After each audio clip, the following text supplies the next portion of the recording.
ఇప్పుడు రాజశేఖర రెడ్డి గారి గవర్నమెంట్ లో ఇదే కాంగ్రెస్ గవర్నమెంట్ లో మంత్రిగా ఉన్నారు. ఇప్పుడు రేవంత్ రెడ్డి గారు ముఖ్యమంత్రిగా ఇదే కాంగ్రెస్ గవర్నమెంట్ లో మంత్రిగా ఉన్నారు. ఏది హ్యాపీనెస్?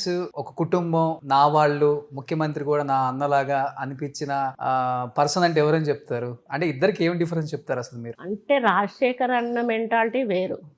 రాజశేఖర్ అన్న అంటే ఆయన ఓపెన్ హార్టెడ్, బాగా ఎక్స్పీరియన్స్డ్, ప్లస్ మా కుటుంబంతో ఎక్కువ అనుబంధం ఉన్నటువంటి వ్యక్తి.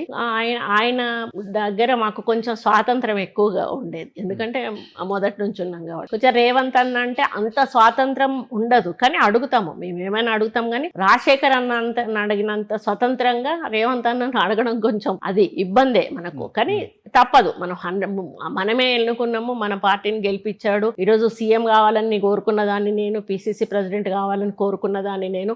కాబట్టి అడుగుతాము, అన్ని కూడా అడుగుతాము, కానీ అంత ఫ్రీగా అడగలేము కొంచెం, అంతే తప్పితే. అన్న కూడా మంచోడు, ఏది కావాలన్నా చేస్తాడు, కాదు అనడు, ఆఫీసర్స్ కు చెప్తాడు, ఏదునంటే కూడా చెప్పమంటాడు. అట్లేం లేదు, కానీ అట్లా సైకలాజికల్ అంతే, గానీ మాకేం డిఫరెన్స్ అయితే ఏమనిపించదు.